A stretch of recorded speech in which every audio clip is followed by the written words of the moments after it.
Yeah. emotionally. What happens if I am Jesus?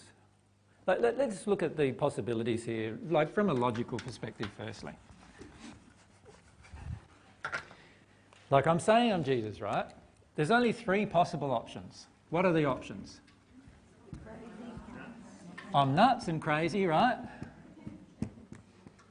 That's option number 1. I'm lying. I'm lying.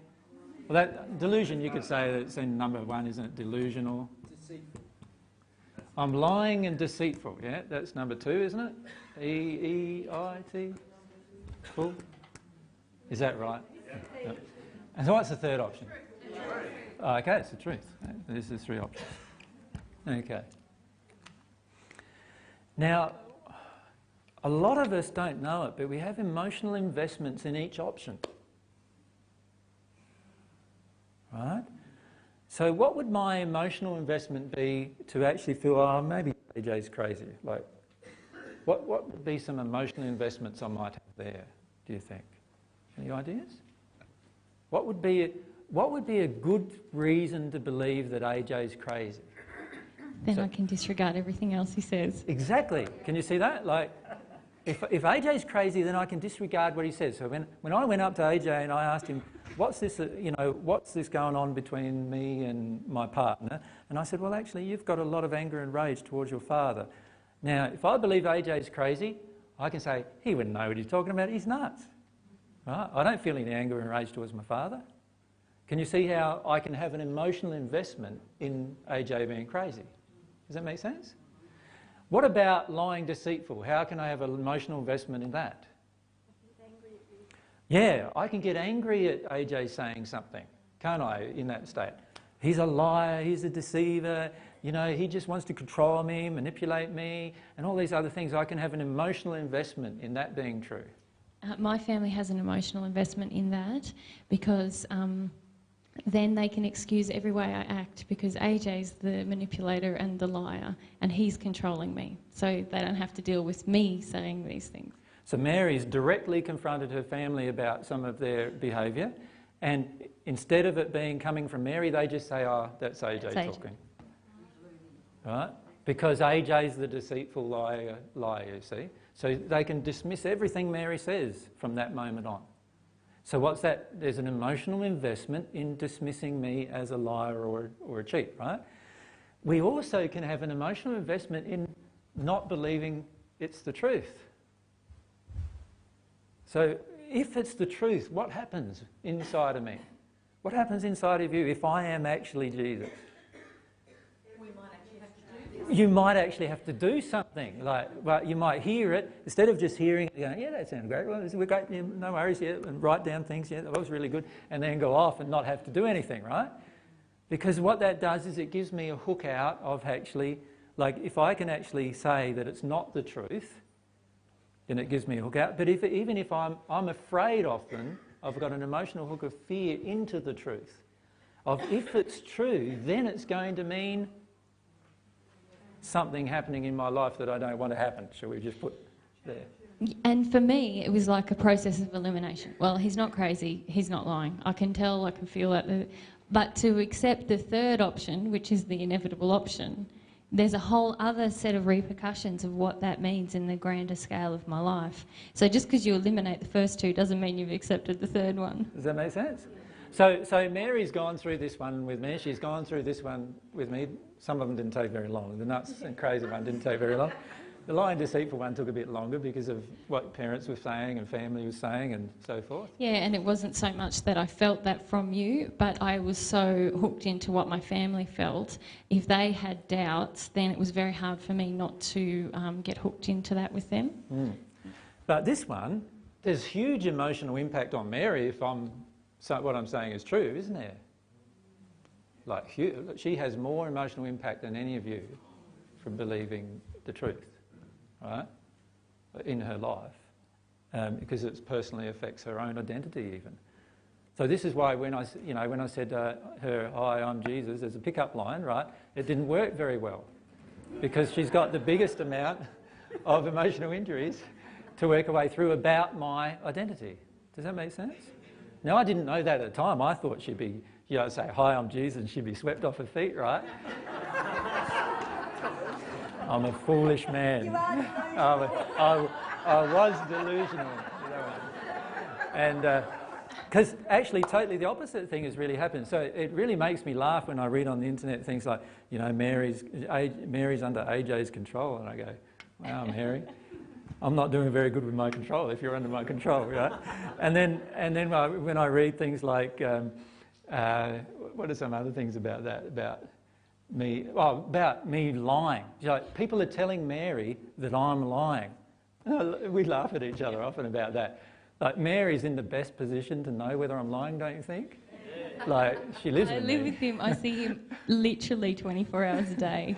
If he takes off a persona somewhere, I don't know where it is. So she can see whether I've got a persona on or not, surely. Right, so it makes me really laugh when people are trying to tell Mary, you need to get away from the liar and you get to deceive. And we're looking at each other like, these people obviously have got no idea about what's going on.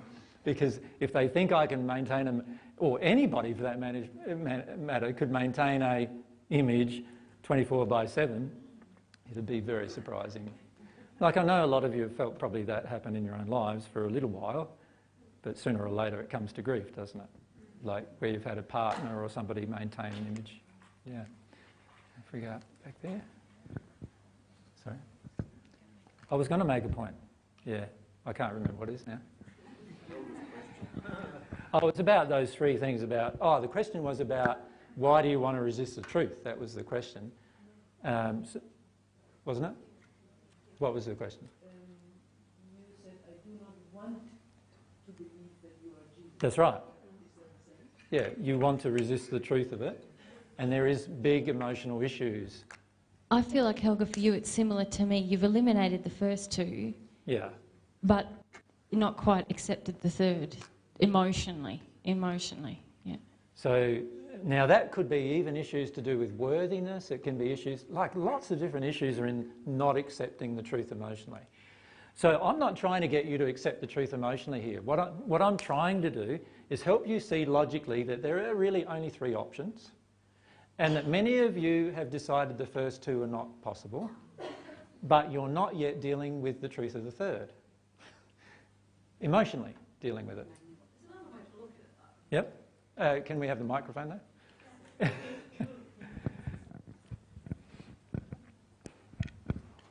Like, I see we're all hooked into the truth that Jesus is obviously an important emotional aspect of our lives. Now, if Jesus wasn't an important emotional aspect of our life, then we wouldn't be connected to this outcome like this. Yeah, and that's true. And if you talk to kids, especially kids whose parents are fairly open, your kids, Angela, they're like, oh, yeah, okay. Yeah, so I see that as a fourth point in a sense that... well, no, that's what impacts on number three. Yeah, it's that emotional connection everybody has to Jesus at present.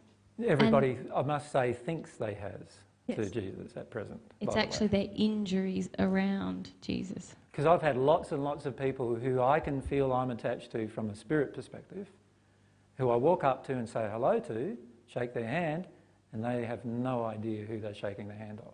So how does that work? Well, it's still in the spirit world, isn't it? Well, no, it's because there's all these things about Jesus should be whatever. Yeah, right? Exactly, yeah. Yeah, and that's the issue. Most people have a lot of perceptions of me, of what I should be, that are nothing to do with what I actually am or ever have been. And by the way, this began right back in the first century. Everyone was saying to me, instead of the word Jesus, if you just replace the word Jesus with the word Messiah, should be, and they had exactly the same opinions. The Messiah wouldn't do this, the Messiah wouldn't do that, the Messiah... Because remember, there was a heap of Bible prophecy, a heap of prophecy from the prophets of in the Jewish scriptures, if you like, and all of them related to Messiah coming, and the Messiah would do this, and the Messiah would do that. And I didn't live up to any of them. Yeah, so, but I don't want to leave here today and you not tell everybody that they have as much power as what Jesus has. every individual, I've already said that. person here Many must times. understand that they really do have that. I've already said that Yeah, but over and over. yeah, that there's still a lot of reluctance. That's all. Yeah. In me, No, in people because of the questioning. I suppose. That's their emotional injuries. mm. Can you see that? Like that's their emotional I can injury. see that, yeah. Yeah, That's no problem. because it's certainly not what I'm saying. I'm saying you have just as much power as I have, just as much power as you. You want to hear from Graham? Where's Graham? Oh yeah, far away, Graham. Sorry, Karen. I didn't see you get the mic. Sorry. That's all right. No, great. Let's go for Graham, and then we're sorry. We'll have to just go by our feelings here.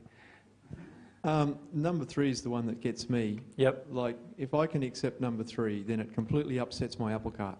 Yep. Why? It, like, so many of the things that I've considered important in my life aren't. Yeah. And it just brings up an enormous fear of change. Yeah. And that's what, it's just, I have so much fear of how good it could be, you know? Yeah. Yep. Yep. And it's a valid point. You want to? What are the things that you'd have to give up, Graham? What do you mean by that? Well, you know, just one of the obvious ones is just thinking that there's any sort of importance to money. Yeah. Okay, gotcha. You know, and then Yep. there's a lot of our cultural beliefs and stuff like that, you know? Yep. So many things that we've based our lives on turn out to be pretty much worthless, you know? Yep. So can you see how we can have a big emotional investment in it not being true, or withholding from making the choice of whether it's true or not? Absolutely. It's Yeah. just big fear. Yeah. And a lot of that covers emotion, though. That's the thing to see every single time. If I have a, if I'm, I've seen a comment that you made on the net, which basically you've discounted that one, but you can't accept this one quite yet, right? You've said you've intellectually sort of trying to grasp around it at the moment. And the issue is what emotions, and this is the thing to look at, what emotions cause resistance to truth? Or resistance to anything, really, because in the end, when we don't have any resistance, we'll discern truth perfectly, easily, every time.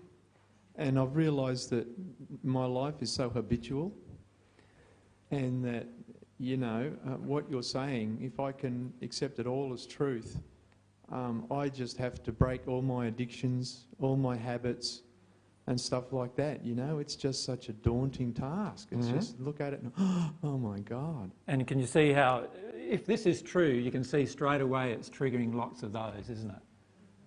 Yeah. It's just so big, you know. Yeah. You just get daunted by the size of it. Yeah. So it's easier emotionally to withhold this decision on this third issue. Can you see that? It's easier for me to emotionally say, oh, I've discounted that one, but I just can't accept this one yet. And emotionally what we've got then is an investment. And the investments are all about preventing our fears from being exposed.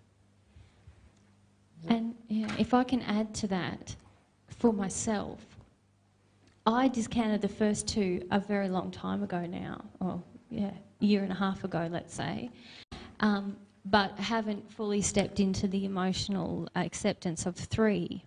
And what I've found is that that's quite a vulnerable place when people project things at you, because suddenly doubt occurs that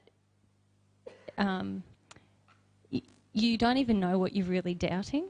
Like, you know the first 2 aren't true, but somehow someone's projecting something at you, which is actually triggering another fear anyway.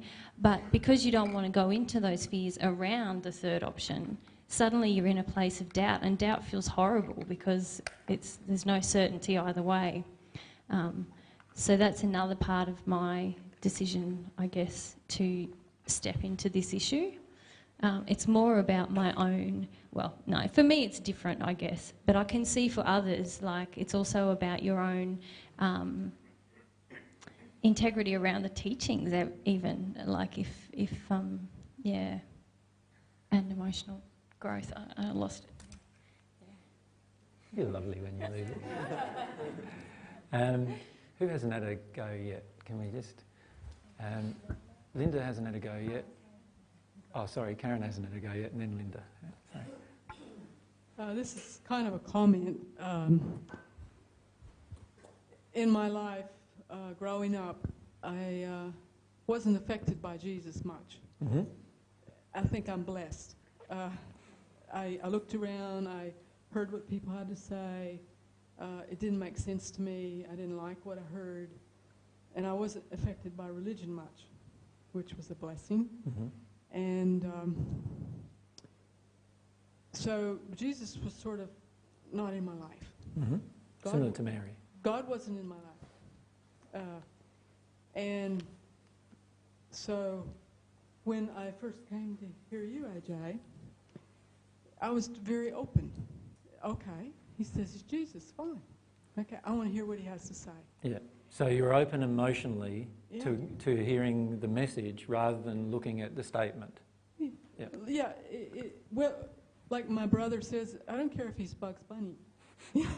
It's like the message is clear. It resonates with the heart. I care if I'm Bugs Bunny. But, you know, yeah, I understand that. And Yibbity-yip, yibbity-yip, that's all. Sorry. but when a person's just coming to hear you for the first time, it's like they just hear what you have to say, Yeah. and it either resonates with them or it doesn't. Well, what I'm saying, I suppose, Karen, is that most of the time people come to hear for the first time and they don't realise what's really at play. What's really at play is a lot of unhealed emotions, Yep. a lot of spirits surrounding them with unhealed emotions, and all of those things cause them to either make an instantaneous decision not to listen Yep. or one to listen. You think about, for many of you, you've given DVDs to people that they've taken one look at the first 5 minutes, said, no, I can't watch any more of this, and given them back, right? Mm-hmm. What's going on there? They haven't even heard the message, Mm-hmm. so there's something going on. And what I'm trying to illustrate in this discussion today is there's a lot more at play than just a person's open-mindedness. So for you, yes, you've had not much religious background and not much religious programming and not much programming. You're not judgmental generally as a person. And so when a person says he's Jesus, you're willing to still have a listen. If it makes any sense to you, then you'll listen some more. Yep. Now, not many people are in that state, right? And the reason why not many are in that state is because we've all got so much emotional programming on all these different types of issues. Mm-hmm. Yeah. Mm-hmm. So Jesus doesn't have to be important in a person's life. No, not at all. In fact, the kind of who you are, how you show up, it's like, that's the kind of Jesus I can really believe in. Yeah. If you want to believe in Jesus. Yeah, and I don't want you to believe in Jesus. I know. That's, What I want you to do is believe in God and have the relationship with God, right? Yeah. But in the end, what I'm doing is showing you God's way that God created for you to have that relationship. Yeah. So I just happen to be the first person who discovered that way. Yeah. I'm not the only person who's discovered that way. There are billions of spirits in the spirit world who've discovered that way, and many of you are now discovering that way, right? So I'm not the only person that's discovered that way, but I was the first person who discovered that way. And all I'm trying to do is show you that way. Yeah. And so you don't need to even believe in me, but you do need to resolve the issue of whether I'm speaking the truth about my identity or not, emotionally. Because if I'm not speaking the truth about my identity emotionally, then that brings up a whole can of worms, doesn't it? In terms of what's being said to you as truth, and also brings up a whole can of worms emotionally. Like what's going on inside of us emotionally, where we'd actually listen to a person every second weekend who I don't yet believe is actually telling the truth about his own life. So there's something going on there emotionally even, right? So, and this is what I'm trying to do here in this discussion, is raise these issues with you emotionally. So rather than, I don't want you to go away saying, AJ wants us all to believe that he's Jesus. The fact is that I don't need you to believe that I'm Jesus. The only person that needs to actually accept I'm Jesus is myself. If I am Jesus, right? That's all. And then obviously the other half of myself, which will be my soulmate, would need to at some point come to accept that. That's the only person that has to accept it in the end. However, there's a heap of truth that I'm discussing with you that actually is being called into question if I'm not Jesus. And that's something that you will have to emotionally resolve. And the way you emotionally resolve it, so getting back to your original question that I think Joy asked, was how you resolve it is all truth is resolved emotionally. Every single piece of truth is resolved in your emotional state. But you have to be in a love-based emotional state for it to be resolved. Does that make sense? Now, for many of us, we're not in that state, and so we just need to keep developing our emotions. If there's anything to trust, trust that your emotions are the gateway to truth, right? If you're willing to get to the causal emotions, then they're the gateway to truth. Of course, that's a part of the three things that you need as the necessary things. Remember the necessary things. What is it? I'm seeking divine love. I'm longing for divine love. I'm longing for divine truth. And I'm humble. What's humble? I'm willing to experience all of my emotions. I'm desiring and passionate desire to experience all of my emotions. That's why the emotional part is so important. And without humility, you will never know the truth here. You'll never know the truth. Even like in 100 years' time, if you don't have humility, you will never know whether what I'm saying is true or not.